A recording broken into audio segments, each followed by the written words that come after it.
Hi, friends. Thanks for coming to join us today at First Presbyterian Church in Sterling, Illinois for this worship service for YouTube for March 19th, 2023.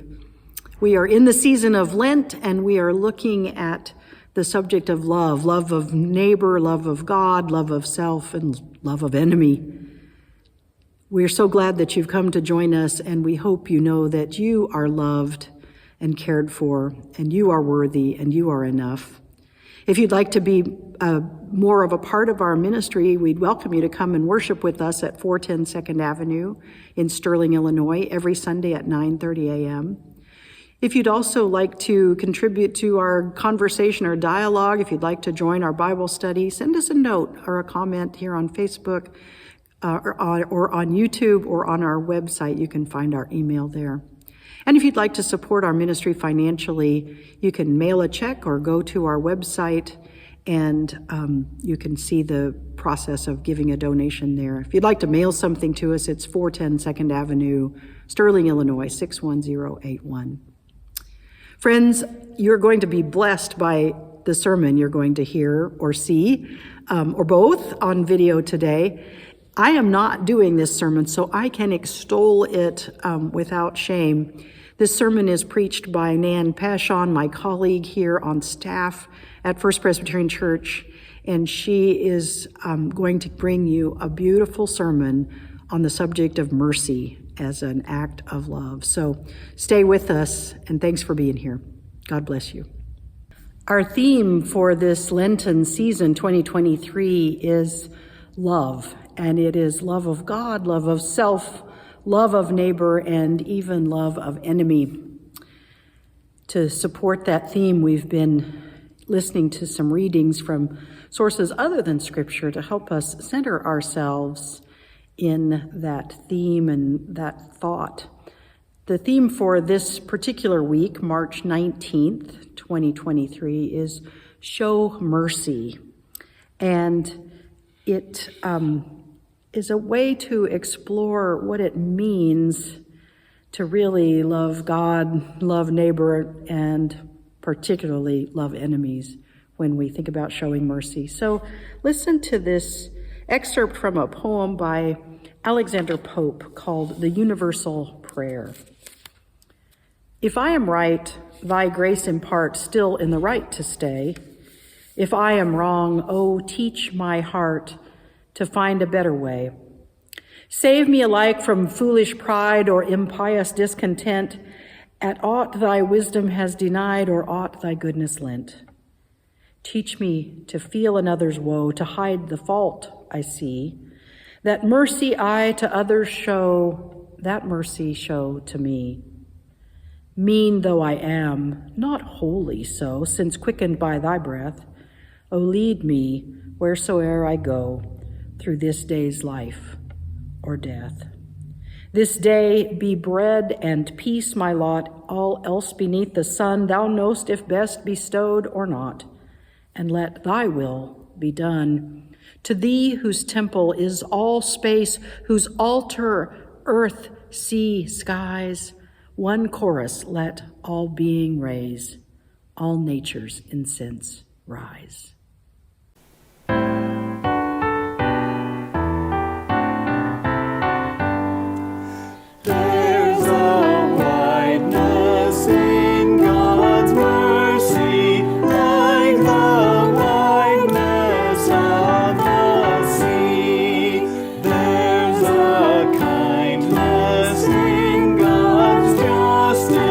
Which is more than liberty.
Our scripture reading for today comes from the Hebrew scriptures, from the chronicles of history of the nation of Israel as it was being formed by God's covenant.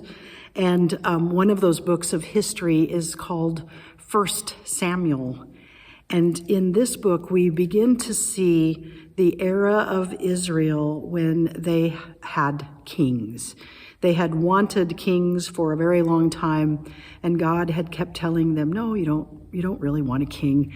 But they wanted a king. And like you heard about last week with the story of Ahab, who was a much later king, this is a story of the very first king of Israel, whose name was Saul. He started out okay, and things were going pretty well, and then things went south pretty quickly. Saul had a number of difficulties emotionally and psychologically, and at some point the story tells us this boy, David, a shepherd boy, was called in to come and play his harp to soothe Saul's tormented spirit. We also hear in these histories the story of David, the boy, who with a small sling and 5 smooth stones killed a huge giant that was threatening the armies of Israel.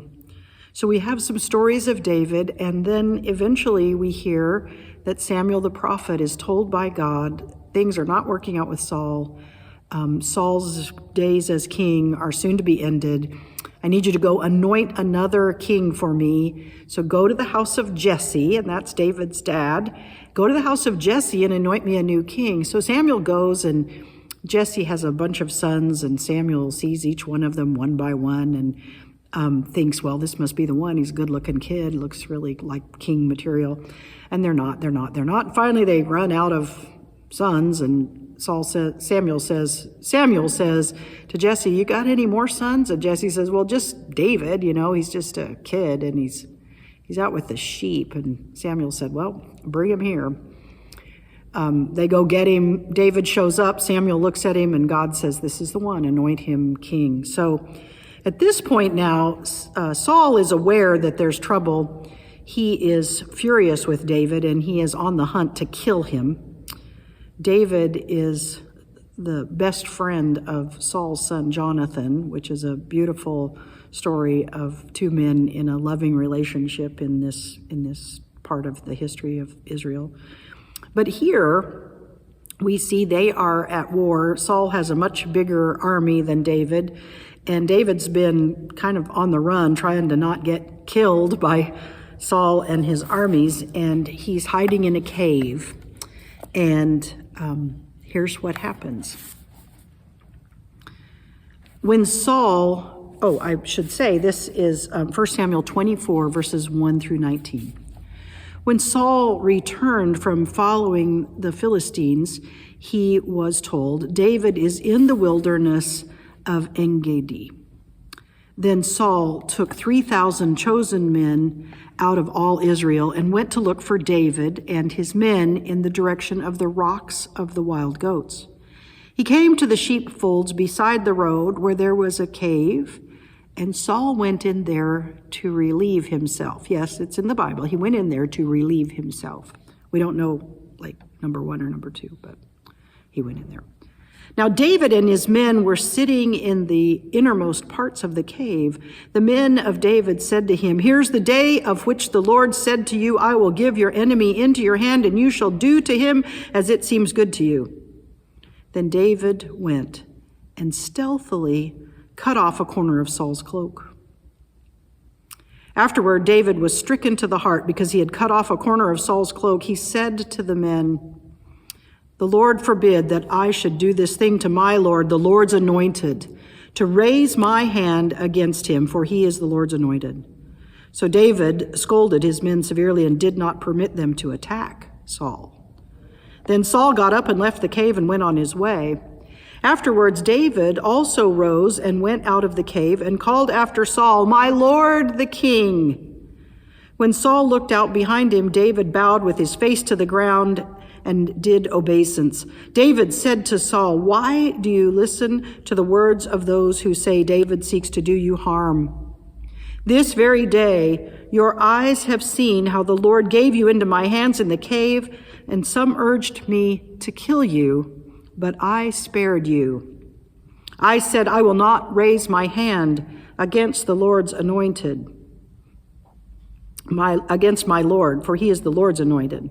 See, my father, see the corner of your cloak in my hand, for by the fact I did cut off your corner of your cloak and did not kill you, you may know for certain that there is no wrong or treason in my hands. I have not sinned against you, though you are hunting me to take my life. May the Lord judge between me and you. May the Lord avenge me on you, but my hand shall not be against you.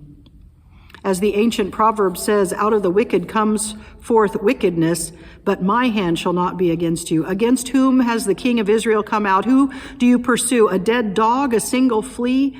May the Lord therefore be judge and give sentence between me and you. May he see to it and plead my cause and vindicate me against you." When David had finished speaking these words to Saul, Saul said, "Is this your voice, my son David?"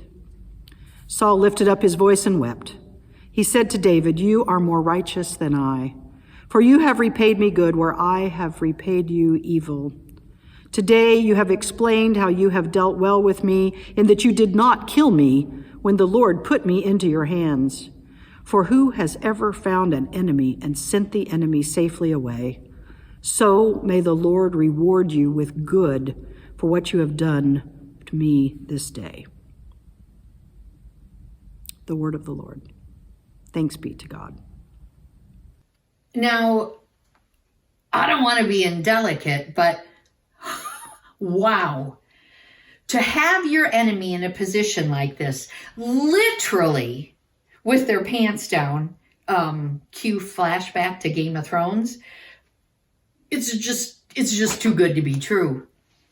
Here Saul is chasing David all over the wilderness to kill him, and now he has to stop to use the bathroom and picks the very cave that David and his men are hiding in. In fact, the situation was so over the top, appearing to be tailor-made for taking vengeance on their enemy. It's no wonder that David's men assumed God had delivered Saul to them on a silver platter. Apparently, they interpreted God's promise to David that someday he would replace Saul as the king of Israel. Well, they interpreted that to mean that God was promising to someday deliver Saul into David's hands so that David could kill him and take the throne. And now the circumstances seem to bear that out. Because look, here is Saul going to the bathroom in the very cave they're hiding in. In fact, it looked like this was such a slam dunk of God's will that even David got caught up in the situation and cut off a corner of Saul's robe. In this situation, David's men got caught up in the emotion of the moment. And quite frankly, I think many of us know how they felt. The need to take revenge on someone who has hurt you or is trying to hurt you when you've done nothing wrong to them. And suddenly, the opportunity to take revenge presents itself. Well, geesh, I mean, it would have been easy to think that God had orchestrated the situation to allow you to do that very thing. And for a second, that's what David thought. Until he stopped himself and realized that God hadn't handed Saul over to him so that he could take vengeance upon him, but so that he could show mercy to him. So, does everyone deserve love? Does everyone deserve mercy? In vague terms, we can say, sure. Of course, everyone deserves to be loved. And certainly, everyone receives God's mercy and forgiveness regardless of who they are or what they've done.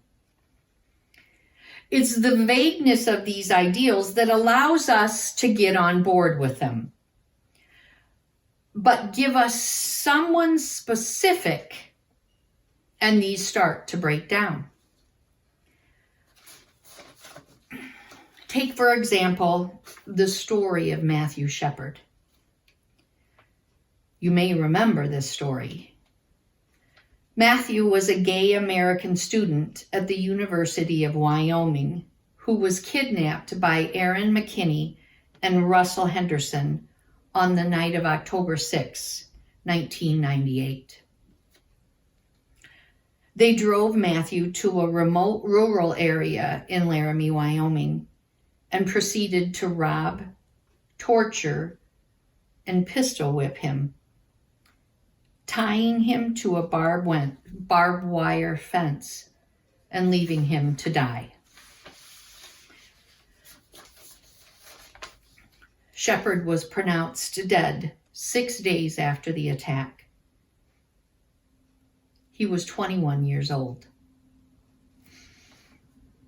This horrific hate crime attracted vast attention worldwide, bringing sexual discrimination and violence to the forefront of public conversations.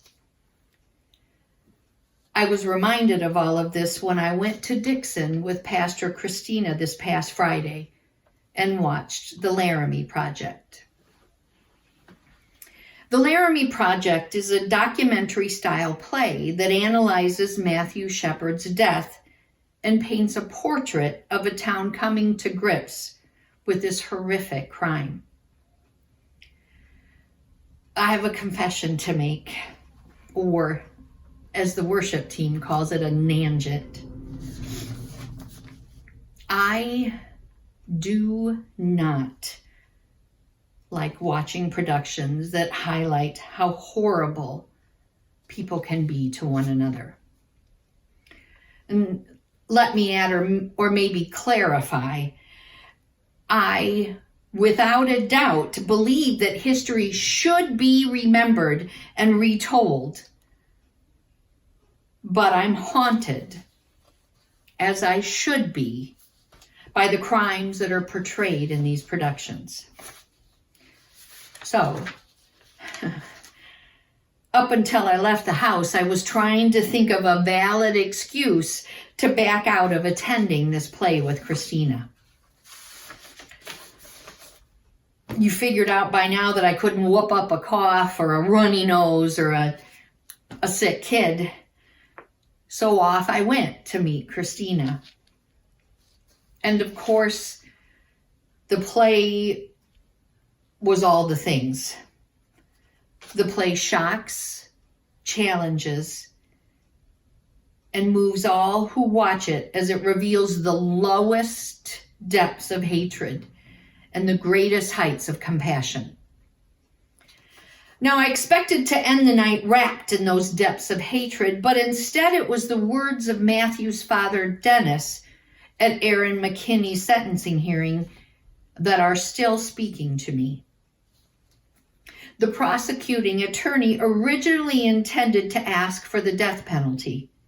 The public and the prosecution team both seemed to think that it was best that the Shepard family, rather than the court, decide how to punish Aaron.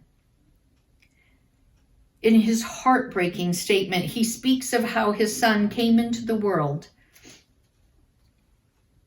and how he left it. Tearfully discussing his son's final hours tied to the barbed wire fence and affirming that Matthew was wrapped in the beauty of nature and in the presence of God when he died. He was certain that God was a comforting, loving presence in Matthew's final hours. His father then goes on to address the question of the death penalty. Dennis makes it clear that he and his family are not opposed to the death penalty, and that, in fact, Dennis believes Aaron deserves death. Despite this brutally honest statement, he goes on to say Aaron should receive life imprisonment to end the hate and honor Matthew's memory. In Dennis's view, mercy is the best justice for Aaron. Friends, the words of Paul from Romans seem applicable here. Do not be overcome with evil, but overcome evil with good.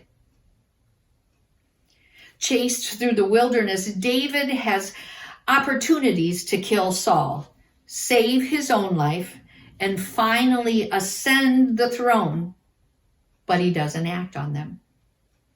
It seems that David's mercy toward Saul did conquer, at least for a time, the evil Saul sought to do him. David spares Saul. He shows mercy.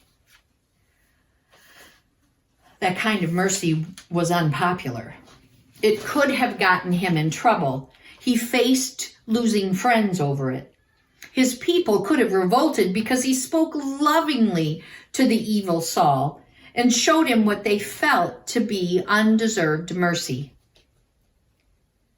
The shepherd family was convinced that some good came out of Matthew's death and the mercy they extended, in that people are now focusing on trying to end bigotry, and hate crime legislation has been passed in Matthew's name. The command to love God, neighbor, and enemy is emphasized throughout the scriptures. Many Hebrew texts warn against repaying evil with evil or being happy when our enemies fail. Rather, we are told to feed enemies who are hungry and give drink to those who are thirsty. Likewise, Jesus' followers struggled to follow his extreme example of love when he asked God to forgive those who executed him. The scriptures clearly indicate that our treatment of others is of the utmost importance to God. Those who follow Jesus are called to a different way, the way of love that sees commonality among all created in God's image. When we can act out on that conviction, love looks like mercy. Today and always, we are reminded that loving neighbor and loving enemy intersects directly with loving God. This past week, we learned and talked about in our children's time that the Bible tells us that God's love and forgiveness are wider than all of the sky and deeper than all of the ocean and higher than the farthest place in outer space. Friends, God never runs out of love and never stops showing us mercy. Amen.